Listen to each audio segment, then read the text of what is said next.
So I heard you guys have chosen a date. How is your big day coming up? It's amazing, hectic.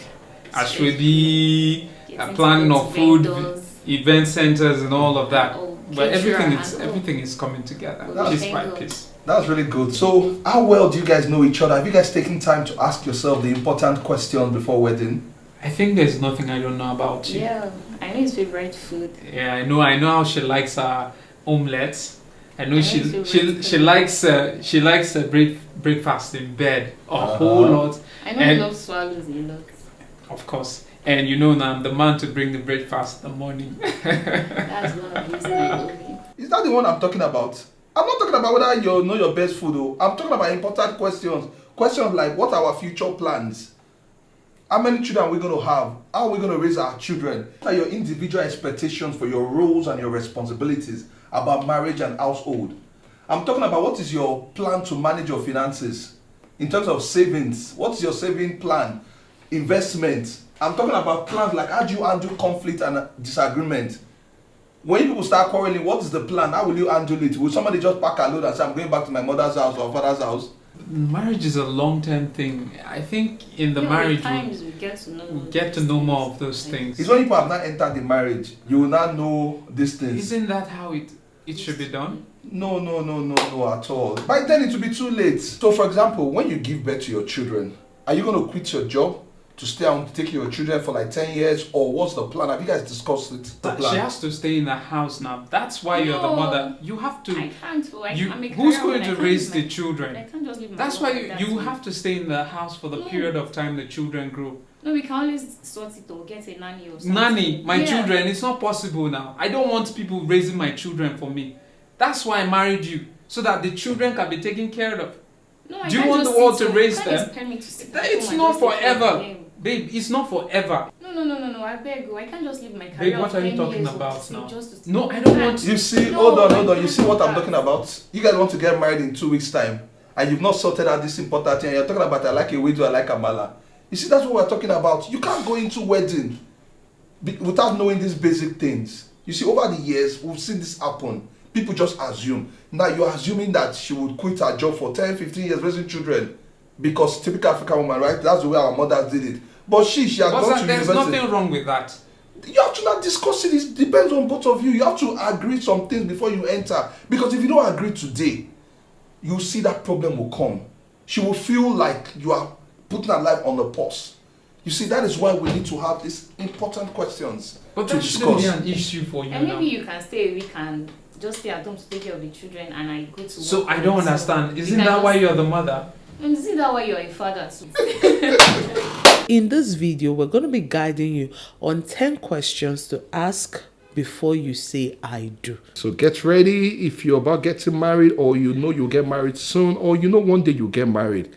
This video is for you. If you're already at that stage, call your bobo, call your babe, and say, hey, let's watch this video together so that we can, after this video, discuss this question.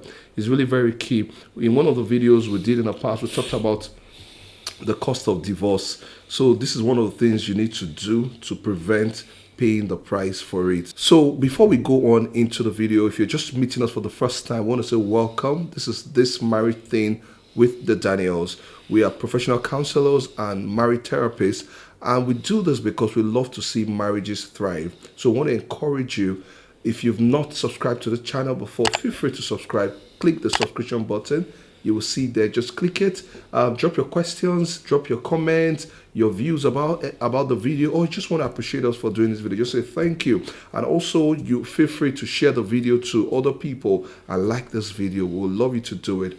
So let's move to the first one. All right, in no specific order of preference, the first question you should ask is, what does lifelong commitment mean to this person?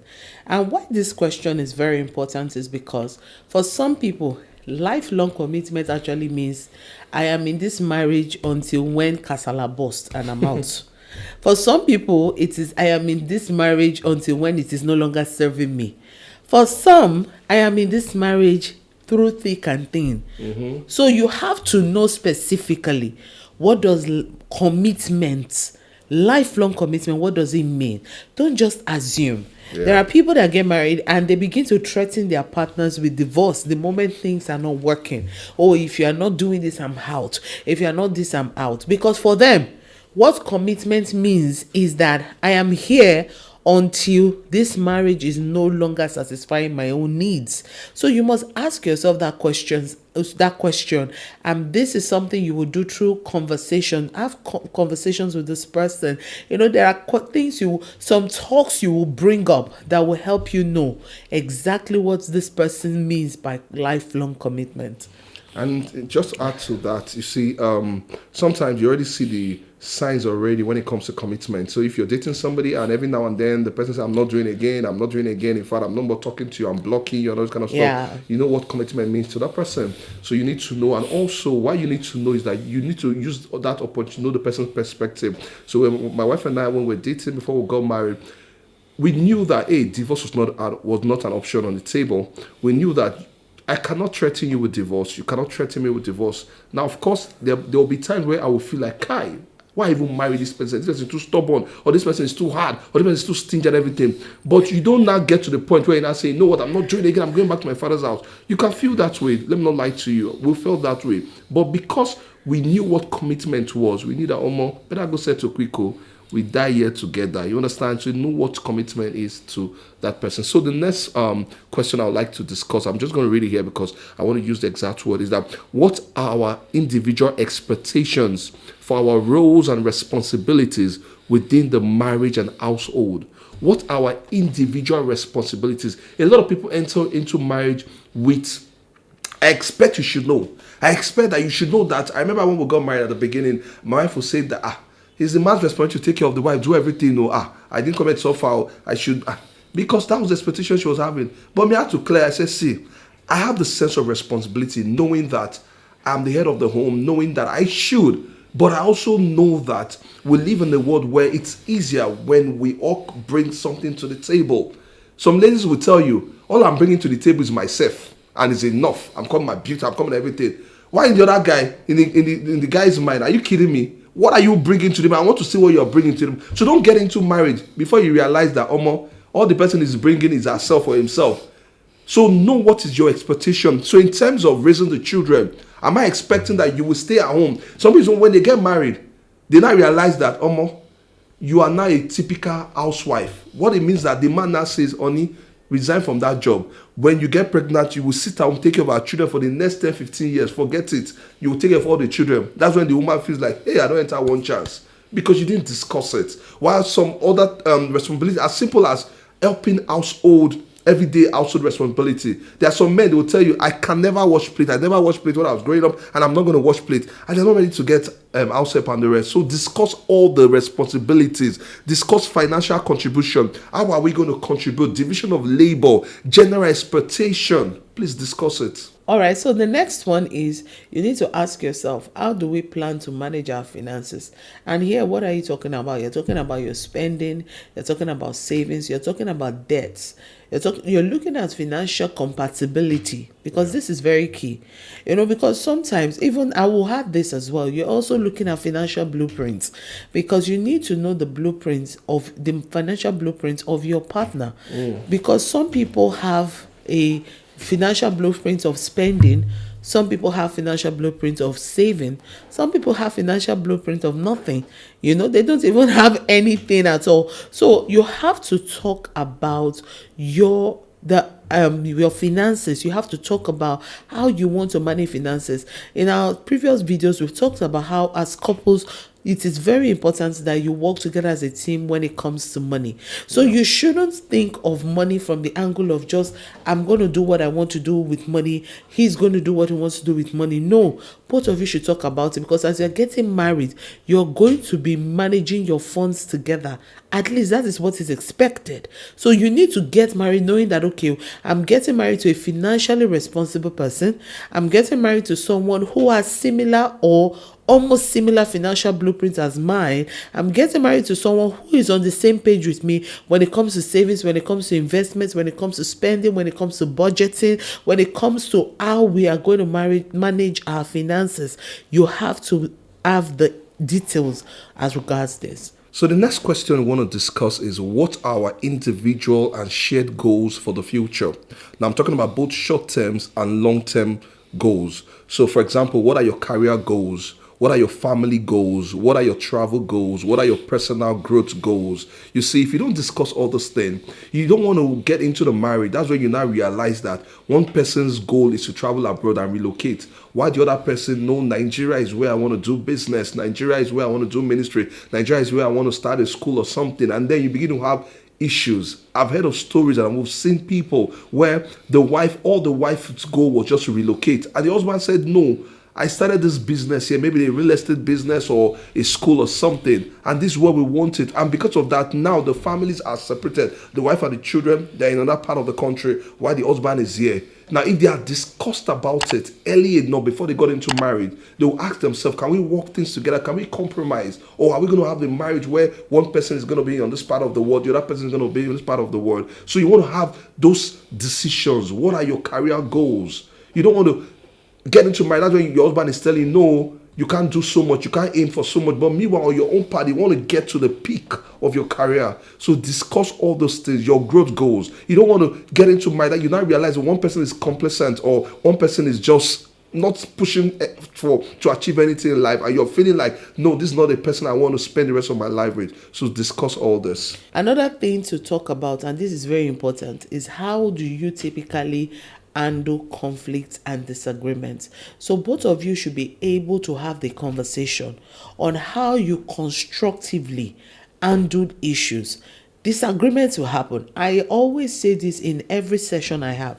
Conflict is not the culprit. Yeah. Conflict is just a sign that there are underlying issues that need to be paid attention to.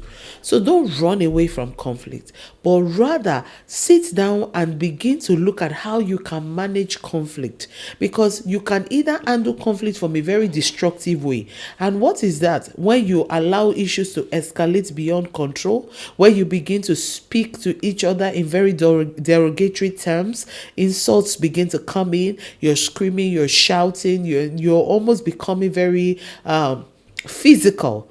That is destructive. But constructive is we're sitting down, round table, having a conversation, bringing the issues out, isolating the issues and talking about them. Sometimes you might even need to get professional help. Sometimes you might need to engage the services of a counselor, of a marriage counselor, to help both of you manage that disagreement, to manage that conflict. But both of you have to be on the same table about it, because I've seen situations where the wife or the husband is of the opinion that, look, we need help. We need to be able to solve this problem, to address these issues. But the spouse is saying, no, we can sort it out by ourselves and all of that. Let me crack a joke. One guy reached out to me and was like, oh, this is the issue he's having with his partner and all of that. And by the time I told the person what it was going to entail, he said, but wait, so we're not about to kill ourselves. So, and I laughed, because in his mind, we don't have problem yet.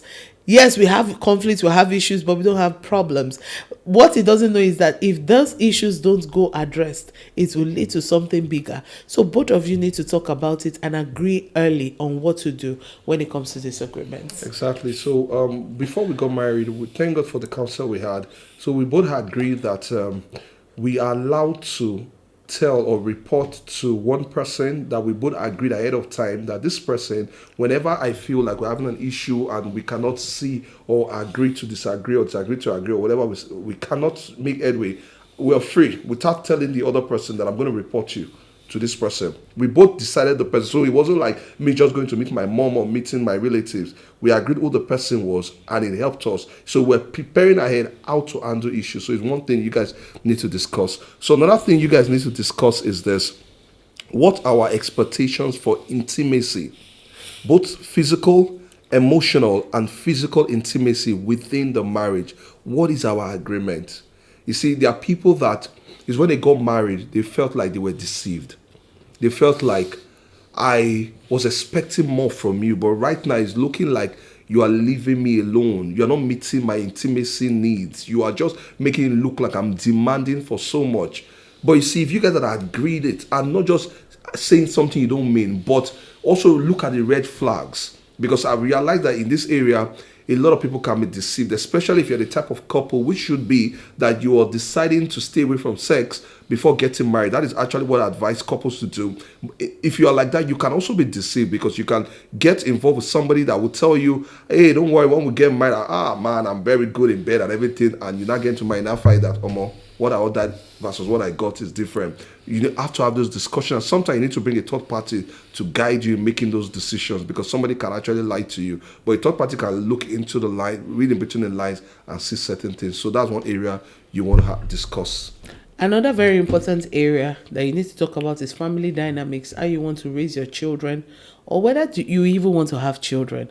In this time and age, and we just need to accept certain realities.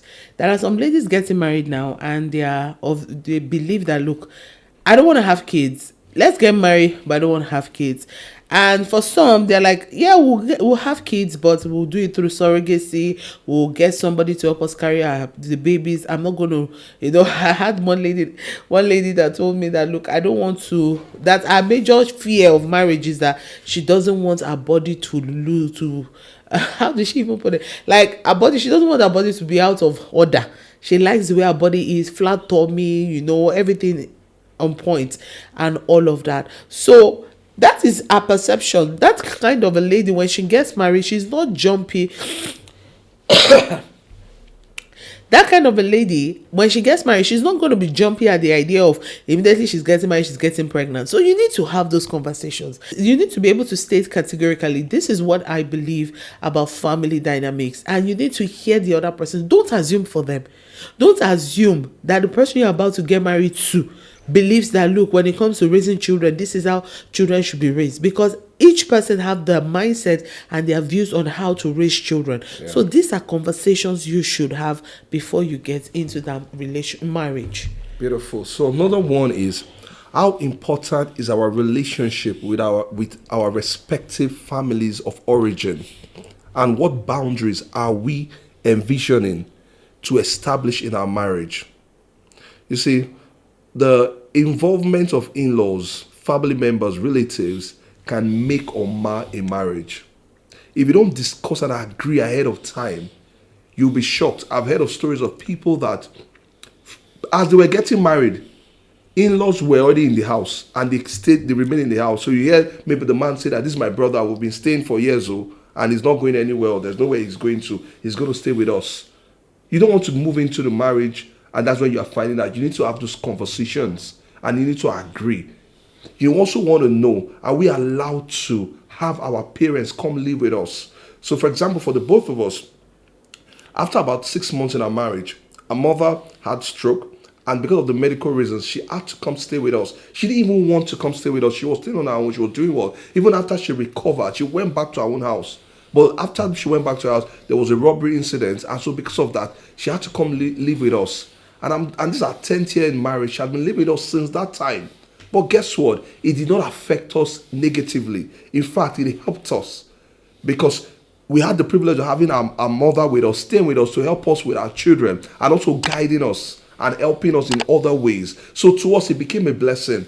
But we already had those kind of conversations. We didn't say that, your mom come and stay with us and everything, but we knew that we were going to be hospitable enough if this kind of things happen. Of course, we also knew there was a boundary. We will not say because we're hospitable, we're opening our doors for any Tom, Dick, and Harry, any sibling can come. We also know the kind of siblings that we will not allow. We know the one that if you come stay with you after a day or two, the person will begin to put mouth into your marriage and the rest, begin to become nosy and the rest. So we had those conversations. You want to have those conversations. You don't want to marry someone and realize this person is not hospitable at all. When your siblings come, this person is counting down time. This person has stayed for 2 hours. When is he leaving? Or the person comes, like, I beg, there's no food in the house. So why is your sibling coming? So discuss all those things. And don't just only take people's words for it. Look at the red signs. Look at the signs. How hospitable this person is. I can't be the kind of person that I can't stand people that I'm telling you that, don't worry, when we get married, anybody can come visit. You will know now. All right. Another thing to ask, another question to ask is about your partner's spiritual and religious beliefs, and also making plans to respect it. This is very key. All right, we are Christians. Before I got married, I made a decision that anyone I was going to settle down with was going to have similar beliefs as mine. I'm a believer, a strong believer of living by the word. I'm a strong believer of praying in the spirit. I'm a strong believer of so many principles. Sowing. Sow everything Giving. I believe in giving. I believe in service in church. My husband met me in service. I believe I was pastoring, and so I wasn't ready to settle down with someone that will come and begin to question my beliefs, because these are beliefs that framed me, that made me who I am today. So you need to ask those questions, because, and why this is important is, some people have gotten married and they realize at the end of the day that the person they are getting married to has issues with their belief system when it comes to the Bible, when it comes to God, when it comes to religion. So, and the question is, why didn't you find this out early? Yeah. Why is it now that you're married, you're realizing that your spouse has an issue with you praying in the morning? Your spouse has an issue with you spending time in God's word. He gets agitated or she gets agitated. We have a rule in our house, except on Sundays we have morning devotion as a family. It is sacrosanct. We spend time together praying as a family. We spend time in the word. It is sacrosanct, because we are strong believers of the fact that we cannot be who God wants us to be without the word. Yeah. Do you understand? So you must ask this question. If you believe strongly in certain things from the scriptures that has framed you and made you who you are today, don't go and get married to someone that will not begin to question it. In my church, we used to call it fire extinguishers. They quench your fire. They quench your zeal for God, and they begin to make you even doubt what you have believed. Sowing, giving helped you, brought you to where you are, but now you are married to someone who questions everything. You have to be very careful. So ask those questions. Be very intentional. Some people also get married to people of other religion and all of that. I have counseling sessions with people like that. You must know what you're getting into. Yeah. That's very key. You cannot just say, oh, we love each other. Yes, you love each other, but hello, this is the religion of this person. You must know the belief system of that religion. Since you want to go into that marriage, you must know. Don't just take things at face value. Talk about it. All right? Okay, so there are many other questions, but we're going to stop with these ones because we can't cover everything in one video, and that's one of the benefits of premarital counseling. So if you are about getting married and you need this, reach out to us. It's part of what we do. We've guided a couple of married people to make better decisions, and today a lot of them are thriving in their marriage. Some of them, they've checked it out and realized that I'm not sure we're compatible. I'm not sure that we should be going into marriage now. Maybe let's give it time and a rest. So feel free to reach out to us. We'll be glad to help you. So if you've not subscribed to this channel, what are you waiting for? Just click the subscribe button, drop your comment. Yeah. If you have any question, if you have any different opinion, feel free to drop it. We'll be glad to read it and express our own opinion. Or you have a topic you want us to talk about, feel free to tell us on it. Like this video, share this video, and we'll see you in the next video. Bye for now. Bye.